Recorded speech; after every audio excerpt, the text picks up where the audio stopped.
C'est bon, c'est bon. Ah, got it. OK.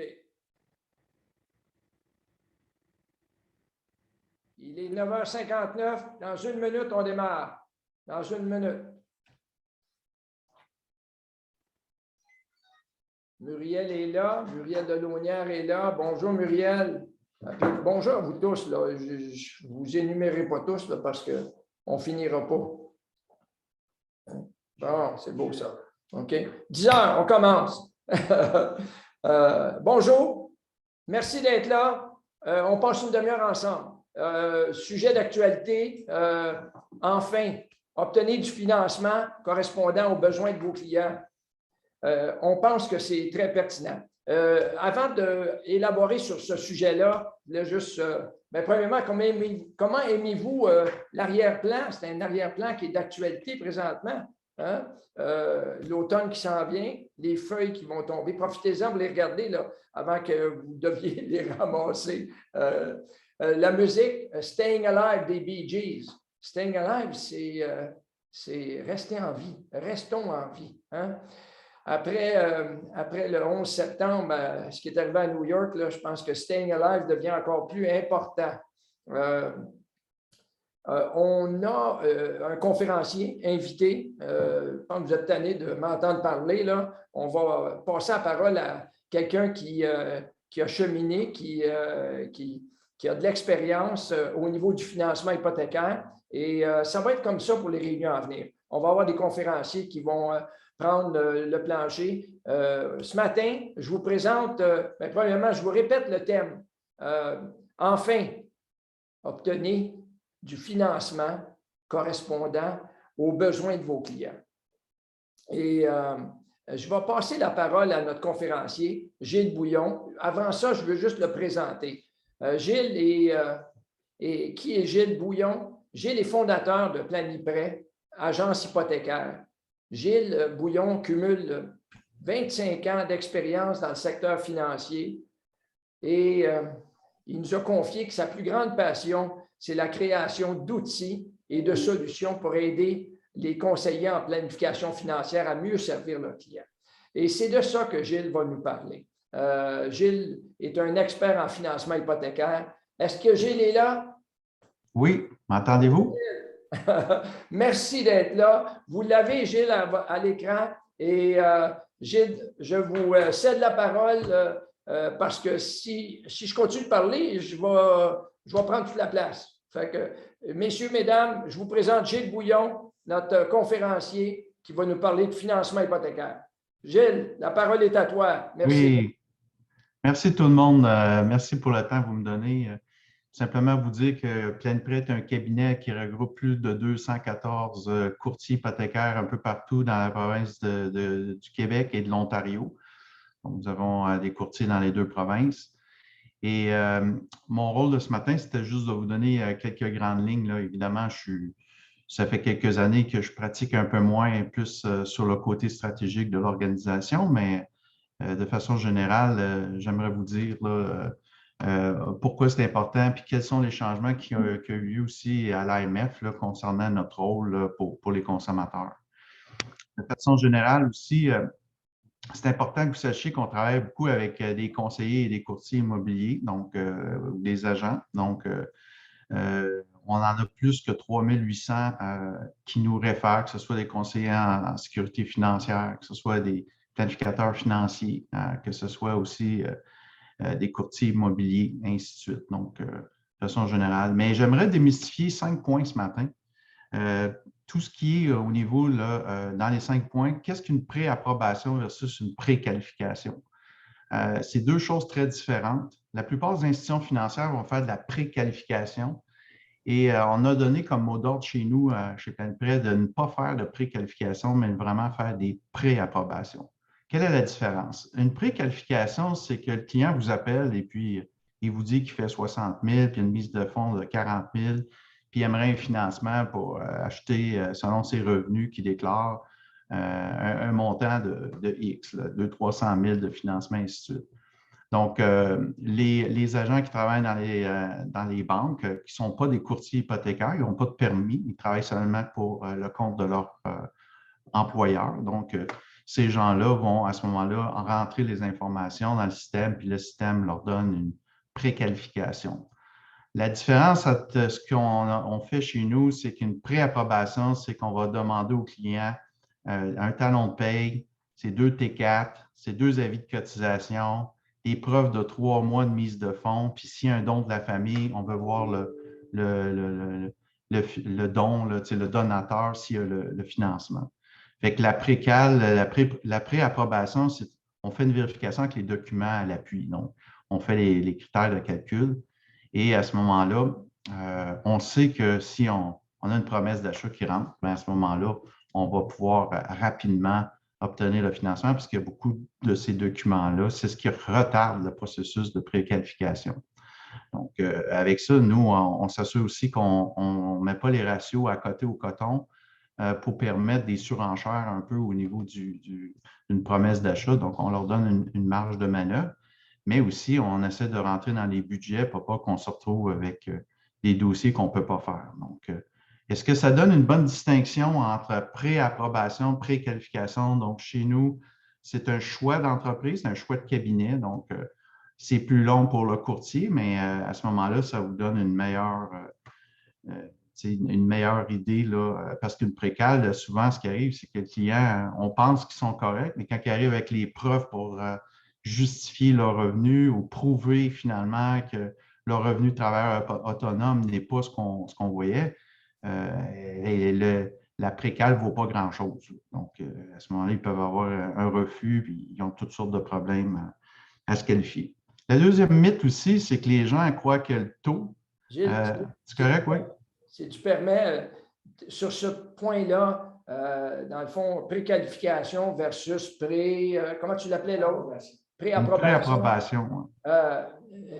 Vous l'avez tous vécu comme courtier immobilier. Votre client arrive avec un document et il dit, garde, ou l'autre courtier arrive à présenter la promesse d'achat de son acheteur, puis il dit, garde, mon client, là, le financement, c'est tout réglé ou quoi que ce soit.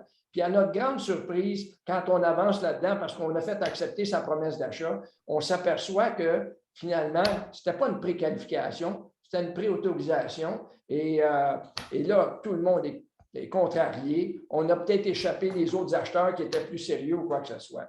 L'élément que Gilles Bouillon, que Gilles amène actuellement, il est très important. Au point qu'il y aurait peut-être lieu, si vous travaillez avec une institution bancaire, de prendre le téléphone, d'appeler la personne dont le nom apparaît en bas du document en question, puis de dire, écoutez, c'est une préautorisation, ça a-t-il été fait au téléphone ou c'est une préqualification?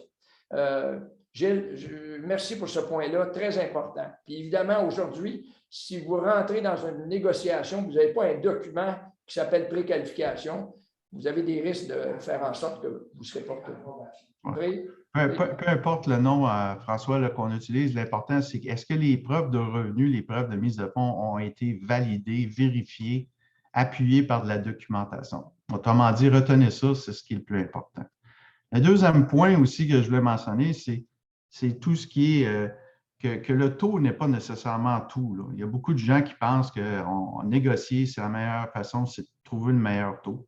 Ce n'est pas toujours le cas. Donc, dans plusieurs de nos dossiers, là, les clients, s'ils ont un besoin et qu'ils ont déjà exprimé dans l'analyse des besoins, qui vont peut-être déménager ou qui vont peut-être avoir un changement d'emploi, il faut leur trouver des portes de sortie. Donc, il est possible que le produit qu'on choisisse ait plus de souplesse. Donc, il peut avoir un taux peut-être 0,05 de plus cher, mais il y a une pénalité qui va leur coûter beaucoup moins cher dans 2-3 ans s'il faut qu'ils brisent ou qu'ils doivent changer ou est-ce que l'hypothèque est transportable sur une autre propriété. Donc, tu sais, des fois, il peut y avoir une différence de 0,05 sur le taux qui représente environ même pas 150$ d'intérêt sur 5 ans, alors que la pénalité elle peut être de 12 000 à 14 000 versus une pénalité de 3 à 4 000.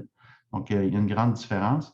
Puis le courtier, il peut être poursuivi aussi par l'AMF dans ses recommandations. Ce n'est pas de trouver le meilleur taux, mais s'il avait bien répondu aux besoins du client, peut-être qu'à ce moment-là, le client aurait dû avoir un produit ou dans les recommandations qu'on leur fait, il faut leur proposer quelques solutions. Donc, ce n'est pas juste un seul prêteur, mais plusieurs prêteurs au sens de la loi. Puis, il faut être en mesure de justifier, tu sais, pourquoi as-tu choisi Et si à ce moment-là, selon les besoins, on avait besoin de souplesse et de porte de sortie dans quelques années, bien, à ce moment-là, le produit n'est pas nécessairement toujours celui qui a le meilleur taux. Donc, ça, c'était le deuxième point, François, que je voulais donner. J'en ai trois autres là, dans les éléments, mais Voilà. c'est un mythe. Là, Tu as du temps. Tu as amplement de temps, Gilles. Vas-y. bon. Bon, c'est ça. L'autre chose, c'est la troisième, c'était les pénalités. Donc, pour nous, c'est de regarder la souplesse des produits. Donc, si on veut rechercher une souplesse, des fois, on est peut-être mieux avec un produit variable qu'un produit fixe. Dans d'autres, ayant des budgets plus serrés, on va y aller un peu plus avec les taux fixes. Les taux fixes sont fixés par le marché obligataire, donc un marché qui n'est très peu contrôlé par les Canadiens présentement. C'est un marché international qui décide finalement les primes sur les obligations pour financer toute la dette canadienne. Et puis, la dette canadienne n'est pas financée par les Canadiens. La dette canadienne, elle est financée par des étrangers. Et avec la pandémie qu'on a eue, là, vous pouvez croire, c'est énorme la dette qu'on a présentement. Il faut à ce moment-là que les gouvernements empruntent sur les marchés internationaux. Donc, on n'est pas à l'abri des fluctuations et ça se peut très bien que vous voyez des hausses de taux fixes, alors vous ne verriez peut-être pas de variation sur les taux variables. Les taux variables sont beaucoup plus orientés par la politique monétaire canadienne, basée sur l'inflation structurelle dans l'économie. Donc, la Banque du Canada, dans des réunions très cédulées, vont à ce moment-là rehausser ou diminuer le taux préférentiel qui aura un impact sur toutes les hypothèques variables au Canada, incluant les marges de crédit et ainsi de suite. Donc, c'est important de comprendre que des fois, on pense que qu'est-ce qui arrive, l'économie n'est peut-être pas aussi florissante, puis on voit que les taux fixes augmentent, puis les taux variables, on ne comprend pas. C'est deux marchés complètement séparés, dont un est contrôlé par l'international et l'autre est contrôlé par la politique monétaire sur le plan domestique. Donc, c'est un peu aussi l'autre chose que je voulais vous donner un peu d'informations.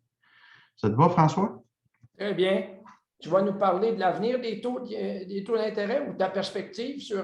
La perspective, ce qui m'inquiète présentement, un peu par mon background économique, c'est la pression inflationniste. La vraie pression inflationniste vient des salaires. Et compte tenu de la pandémie puis la pénurie de main-d'œuvre, on commence à voir de plus en plus de secteur gouvernemental, secteur privé, à des hausses de salaires, donc taux horaire salarial. Et à ce moment-là, lorsqu'on a une pression inflationniste de cette façon-là, on pourrait voir à ce moment-là, même si le gouvernement, l'économie n'est pas nécessairement à son plein régime, on pourrait avoir des hausses de taux d'intérêt. Pas marquées, je ne penserais pas qu'il y ait une pression nécessairement. Là, on a de l'inflation systémique dans le système. Là, tout le monde se croise les doigts que c'est temporaire. Mais moi, de façon générale, avec l'expérience que je vois, quand les salaires augmentent, ce n'est pas de l'inflation faite par le pétrole qui est court terme ou l'inflation sur les fruits et légumes. On voit vraiment que c'est plus structurel, donc on pourrait avoir un certain rehaussement à cet effet-là. Là. Donc, mais je ne suis pas inquiet pour les clients. On qualifie déjà avec 2 d'augmentation ces stress tests. Donc, le gouvernement a mis des mesures en place là, pour s'assurer que même s'il y aurait une augmentation de 1 à 2 des taux d'intérêt, ce que je ne crois pas qu'il va être à court terme, mais les clients ne vont pas se retrouver où là, ils peuvent plus, ils sont obligés de vendre leur maison ou quoi que ce soit. Donc, ça, c'est le point que j'aurais à faire, François. Puis l'autre chose, c'est pourquoi des dossiers passent à un prêteur, ne passent pas à l'autre? Ça arrive souvent, c'est qu'il y a des clients qui disent, moi, ça fait 30 ans que je suis avec une banque. Puis je vais la voir, puis j'ai tous mes placements chez eux, puis je ne comprends pas, c'est difficile, pourtant je suis un bon client. Le financement, ce n'est pas une histoire de bon client, pas un bon client, c'est une question de risque. C'est un peu comme en automobile. Si vous faites l'assurance automobile pour vos voitures et vos maisons, si un assureur a trop de Honda Accord dans son portefeuille, puis qui s'en fait voler pas mal de Honda Accord, ils vont augmenter les primes. Donc, c'est comme ça coûte plus cher pour financer, assurer ce taux-là. Puis dans un autre assureur, bien, il en manque. Ils n'en ont quasiment pas d'Honda. Fait que les autres sont prêts à offrir des primes plus basses. C'est un peu pareil dans le financement. Il y a des prêteurs qui ont trop de travailleurs autonomes, trop de triplex, trop de quadruplex, trop de types de profils de clients ou de profils de propriété dans leur portefeuille, ce qui fait qu'ils vont avoir des normes différentes. Donc, un prêteur va avoir des normes un peu plus sévères. On se dit, bien, pourtant, c'est un bon client, je ne comprends pas. C'est juste une question ils veulent à ce moment-là réduire leur risque dans cette catégorie-là, puis augmenter dans une autre catégorie. Donc, ça, le métier de courtier hypothécaire, la beauté, c'est qu'on est en mesure de comprendre puis de connaître finalement qui sont les prêteurs qui recherchent ce type de clientèle-là, qui ont ce profil-là. Ou que la propriété dans le portefeuille, elle a un intérêt pour le prêteur, pour leur risque. Donc, ce n'est pas toujours aussi les prêts assurés par les assureurs, là, que ce soit CHL, Sagent ou Canada Guarantee, c'est aussi dans l'ensemble du portefeuille. Donc, ça fait partie aussi du rôle du courtier, avec son expérience, avec le nombre de dossiers qu'il a soumis. Et on a certaines normes auprès de prêteurs. Là. Certains vont prendre d'autres immeubles locatifs, par exemple, qui sont non sujets au financement. Ils vont être plus souples sur la qualification. D'autres vont être plus stricts sur la qualification. D'autres vont être même des grandes banques comme la Banque nationale. Si votre maison est sur pilotis, eux autres ne font pas ce financement-là, alors qu'on peut aller avec n'importe quelle autre institution financière, pas mal, puis avoir du financement, même si la maison n'est pas sur un salage, mais sur pilotis ou ainsi de suite. Donc, toutes ces petites disparités-là ou particularités, ça fait partie du rôle du courtier. L'autre chose, François, qui ressort souvent, c'est les délais. Pourquoi, dans certains cas, on a des délais, dans d'autres, moins de délais, ainsi de suite. Bon, premièrement, dans les 2 dernières années, avec la pandémie, beaucoup de choses ont changé, puis ça a beaucoup changé aussi dans les 3 à 6 derniers mois. Avant, les institutions financières, lorsque le client n'avait pas du financement assuré, donc assuré, ça veut dire que c'est les assureurs, quand on donne une mise de fonds entre 5 et 20 de mise de fonds, il faut que le prêt soit assuré pour le prêteur. Lui, il s'assure que on va aller chercher une prime après de la CHL, puis les autres, ça garantit le placement ou le produit. Donc, si le client ne veut pas payer la prime à CHL, qui varie en fonction de la mise de fonds, à ce moment-là, le client va donner 20 de mise de fonds et le prêteur, souvent, avait tendance à faire des évaluations. Donc, mais je peux te dire, François, puis ça coûte cher à l'institution financière, puis ça crée des délais. Puis le problème qu'on a, c'est qu'il y a une pénurie d'évaluateurs pour aller voir les propriétés puis déterminer la valeur marchande. Donc, de plus en plus, les institutions financières, et on le voit très bien, que ce soit les prêteurs qui sont dits virtuels ou pignon sur rue, ils vont utiliser de plus en plus les outils comme Emily, qui est un système d'évaluation interne de la CHL, et ils ont aussi leur propre système pour approuver les dossiers ou la valeur sans avoir à acheminer une évaluation, parce que ça, c'est très coûteux pour l'institution financière, puis ça retarde le processus. Donc, présentement, même dans les prêts conventionnels, là, on a de moins en moins besoin d'évaluation, mais je vais être clair avec tout le monde. Si, supposons, la propriété elle a des particularités ou est dans un secteur plus particulier et que les valeurs dans les comparables ou dans le secteur, quoi que ce soit, et que le prix d'achat, ça se peut très bien que vous, dans la promesse d'achat, la valeur, il y a un acheteur pour cette valeur-là. Mais si ça sort des normes, l'institution financière va peut-être à ce moment-là faire évaluer. Puis ce que ça veut dire, c'est que votre client va devoir probablement mettre plus de mise de fonds parce que le prix, ça ne veut pas dire qu'ils vont le refuser. Le prix va être accepté, mais si la valeur sort plus basse, là, à ce moment-là, ils vont devoir mettre plus de mise de fonds. Parce que la banque va aller à un maximum de 95 si c'est un prêt assuré, de la valeur qu'ils vont avoir déterminée. Donc, de façon générale, on peut voir des 6 à 8 derniers mois, de plus en plus, les institutions, on est en mesure d'obtenir ce qu'on appelle des évaluations plus automatisées. Mais ça arrive de temps en temps qu'à ce moment-là, il faut à ce moment-là faire une évaluation physique et c'est là que ça crée des délais parce que c'est pas très long à commander, mais c'est de trouver un évaluateur qui est prêt à se déplacer. Souvent, il peut y avoir des drive-by, c'est d'aller devant la propriété, voir qu'est-ce qu'elle a l'air physiquement, mais on voit de moins en moins parce qu'avec Google Street View, ils sont bien en mesure de voir ça maintenant. C'est vraiment aller voir, qu'est-ce qui justifierait la valeur. Des fois, ça peut être l'intérieur que toute la cuisine a été refaite. Il peut y avoir eu beaucoup plus de choses particulières dans la propriété qui donnent une certaine valeur. Et voilà. Fait que ça, c'était aussi une explication, François, concernant les délais. Et les délais causés par le courtier ou faits par le démarcheur, c'est la même chose. Une fois que si c'est vraiment bien préapprouvé, puis qu'on avait validé les revenus, validé la mise de fonds, vous comprenez bien que si l'évaluation sort bien, puis on peut avoir une approbation très rapidement, dans la même journée, souvent, c'est ainsi, les délais sont très courts, ou 1 à 2 journées, mais c'est souvent le délai de pré-inspection qu'il faut que vous assurez avec l'acheteur pour qu'il ait le temps de faire une validation. Et de façon générale, si à ce moment-là, puis il y a beaucoup de délais qui sont causés par les clients eux-mêmes. Supposons qu'ils ne sont pas allés voir aucun courtier, aucun financement, leur courtier immobilier les a laissés aller. Les autres ne voient pas ça comme important. Il y a déjà 3, 4, 5 jours de fête.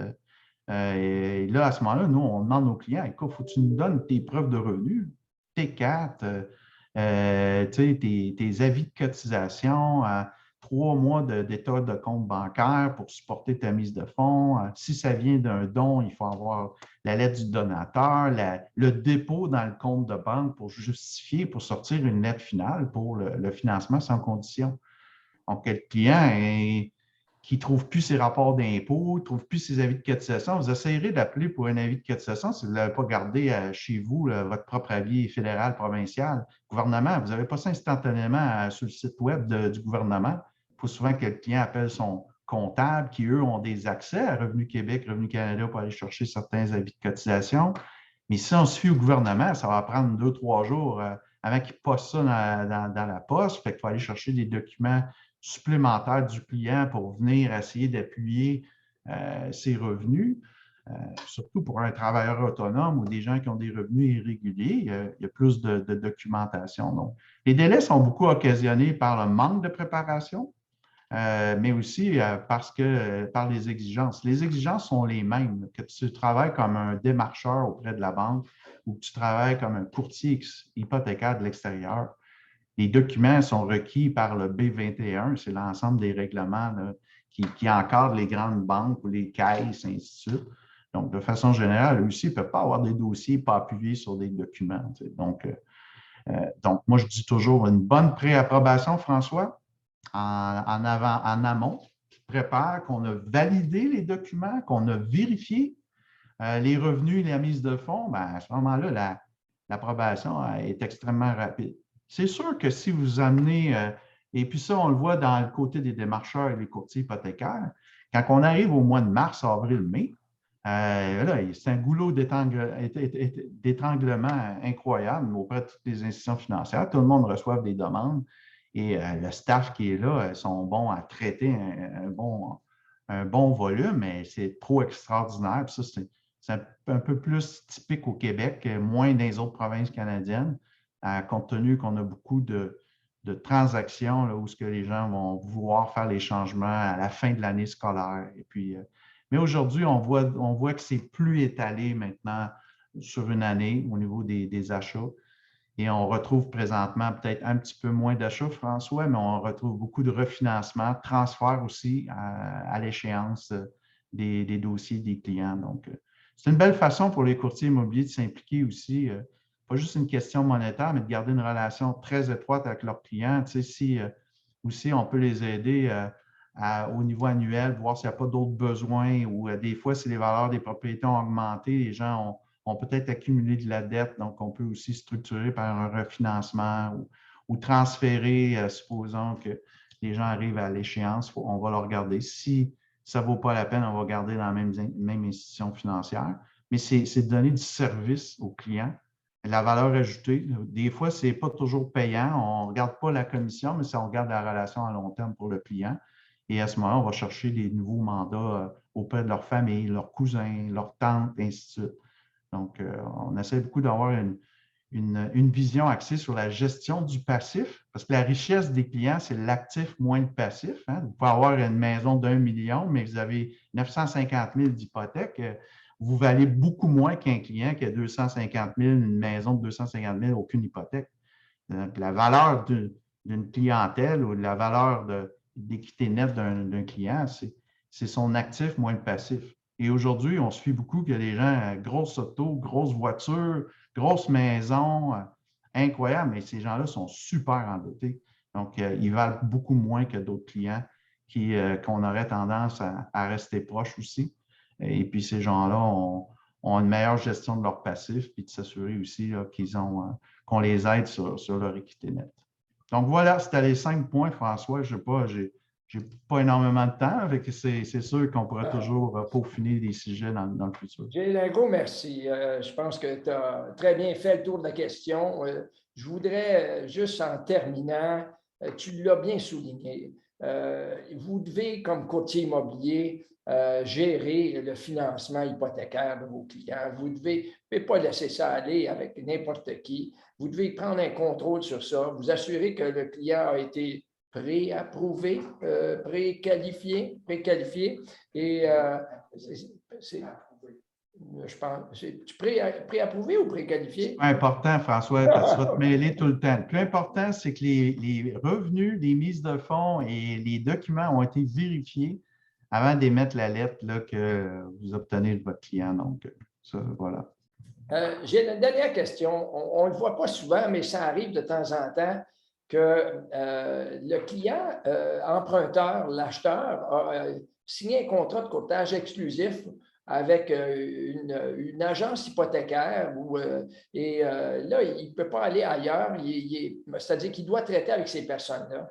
Et des fois, le client acheteur nous arrive, puis il est déjà lié contractuellement au niveau de son financement hypothécaire avec une entreprise en particulier. Puis des fois, la communication n'est pas facile. As-tu un mot à dire sur ça? J'aimerais dire, François, que dans le courtage immobilier, quand on était auprès de l'OACQ, le mandat exclusif était une notion intégrée dans la loi et sa réglementation. Depuis qu'on est avec l'AMF, il n'existe aucun règlement ni de loi compte tenu au niveau de l'exclusivité. Donc, ça ne tient pas la route. Donc, présentement, la personne pourra avoir signé un contrat qui dit que si tu ne ferais pas le financement, pour t'apporter le financement, tu aurais un montant de quelques centaines de dollars ou quoi que ce soit. Mais la notion de contrat exclusif n'existe plus au point de vue loi et règlement du côté de l'AMF. Donc, c'est important de bien indiquer aux clients de mettre fin à leur contrat puis de s'assurer qu'ils ne se retrouvent pas dans le pétrin, là, dans le sens que mais si les clients ils feraient une plainte ou que finalement ils voudraient s'appuyer ou les gens voudraient aller en justice, ce n'est pas une notion qui est intégrée comme on le retrouve dans le courtage immobilier. Donc, c'est plus nécessairement. Chez Plaine-Prêt, on ne fait pas signer aucun contrat exclusif. Donc, les gens, ils sont libres. Puis on croit que la relation à long terme est beaucoup mieux de cette façon-là. Si tu expliques bien tes services, puis si tu n'as pas à faire le service qui allait avec, ben, tu perds le client, c'est tout. Là, je veux dire, tu seras meilleur le prochain client, puis arrime tes pratiques pour être encore plus transparent, plus éducatif, puis être mieux dans ce que tu vas recommander aux gens. Gilles Lingot, merci. Merci parce qu'en très peu de temps, tu nous as donné plusieurs éléments très pertinents. Je suis convaincu que les courtiers qui ont écouté et qui vont écouter parce que c'est enregistré vont profiter de l'information que tu nous as donnée. Merci, mon ami, bien apprécié. Merci. Il me reste 2-3 minutes pour terminer rapidement. État du marché, bien, évidemment, vous le connaissez. On a une pénurie d'inventaire et des alternatives. Vos clients ne sont pas capables de louer. L'immeuble neuf, je veux dire, quand on parle de construire, faire construire, on ne sait pas quand est-ce que la date de livraison va arriver. Puis le prix, il n'y a personne qui se commet un prix actuellement. Donc, actuellement, les options là, chez votre client là, qui doit se relocaliser, c'est d'essayer de trouver de l'inventaire pour être capable et évidemment le produit clé en main. Donc, le mot d'ordre, c'est prospection. Il y a un sérieux manque d'inventaire. Prospection téléphonique, prospection porte-à-porte, prospection dans VPP, on en a parlé la semaine passée. Autre sujet, Sphère RLP. Je sais que c'est un produit extraordinaire, la technologie est là, mais c'est complexe. Royal Lepage va donner une formation, des formations de 60 minutes. Ça débute le 29 septembre. Vous allez être convoqué à 10 heures le matin et on va en donner plusieurs pour que finalement, qu'est-ce qu'on dit? Un éléphant, ça se mange une bouchée à la fois. Bien, on va y aller comme ça pour que vous puissiez maîtriser les notions et être capable de bénéficier des gros avantages que Sphère RLP offre. Autre sujet, un des courtiers Humania a été honoré. Il a été nommé courtier chez Royal Lepage, courtier immobilier de l'année pour le Québec. Éric Léger. Éric Léger a été nommé parmi tous les courtiers immobiliers du Québec, a été nommé comme étant le courtier immobilier de l'année. Félicitations, Éric. Mise en garde, il y a des courtiers Humania qui m'ont appelé. On dit, François, on a l'impression qu'on est en train d'être espionné. espionné. Je ne sais pas si vous vous en souvenez, l'OACQ, à un moment donné, a sorti dans Proactif leur communiqué disant que l'immobilier est en constante évolution. Je vous lis le texte. Il est nécessaire pour l'OACQ de déployer une approche agile et pratique. L'OACQ souhaite ajouter une action supplémentaire à son programme de prévention et d'encadrement en faisant appel à des clients mystères. Fait que surveillance, OK? En fait, les clients mystères témoigneront de la qualité du service de manière anonyme. Si vous avez des appels, surtout probablement d'acheteurs qui vous posent des questions, tout ça, de toute façon, je pense que vous êtes toujours alerte et vous faites des bonnes recommandations, mais on voulait juste vous parler de ça. La situation au niveau des bureaux de Royal Lepage concernant la pandémie, dans le contexte de la pandémie, tous les bureaux de Royal Lepage Humania, Royal Lepage Humania Centre sont ouverts, mais avec un contrôle d'accès. Un contrôle d'accès, c'est le courtier qui va permettre l'accès à lui, à ses clients. Vous pouvez rentrer avec vos clients, mais vous avez à appliquer les normes d'accès, les normes de protection qu'on nous recommande. Donc, les bureaux sont disponibles pour vous et vos clients, mais c'est vous qui contrôlez l'accès au bureau. Le mot de la fin, je termine avec ça. Je ne sais pas s'il y en a qui ont des amateurs de tennis. De toute façon, ça dépasse le cadre du tennis. Il y a une jeune Québécoise, une jeune Montréalaise qui s'appelle Leila Fernandez. Elle avait 18 ans, elle vient d'avoir 19 ans. Elle s'est rendue en finale du US Open, un des tournois qualifiés de Grand Slam. Et cette jeune fille-là, elle est 74e au monde et elle a battu le numéro 2, battu la numéro 3, battu la numéro 5 et à la fin, on l'a interviewée, c'est-à-dire après chaque match, on l'interviewait. Et vous savez, puis elle n'est pas grande, hein? Elle n'est pas grande, 5 pieds 6, 5 pieds 7. Elle jouait contre des filles de 6 pieds, 6 pieds 1, 6 pieds 2. Ils ont dit, qu'est-ce qu'il fait? C'est quoi votre secret pour être si bonne que ça? Ça n'a pas été compliqué, là. Pratiquer, j'ai pratiqué et j'ai cru en moi. On m'a encouragé, j'ai cru en moi. Et quand j'arrivais sur le court de tennis à New York, ce n'était pas un doute. Je savais que je n'étais pas gagné, j'avais ça dans ma tête, tout ça. Ces leçons-là que Leila Fernandez nous a données, nous a communiquées, ils s'appliquent non seulement pour le tennis, mais ils s'appliquent aussi pour tout ce que vous désirez accomplir. Tout est possible. En courtage immobilier, si c'est ça votre passion, vous êtes capable de faire de même. Il s'agit de pratiquer et ça devient très facile. C'est une question d'attitude. Hein? C'est une question d'attitude. Si vous avez une étude gagnante, vous allez réussir. Vous allez réussir, on en est convaincu. Il s'agit de ne jamais abandonner. Merci d'être là. Prochaine réunion dans 2 semaines, lundi le 27 septembre, avec un autre conférencier invité. D'ici là, portez-vous bien, soyez prudents, soyez en forme, soyez positifs À bientôt. Merci d'être là.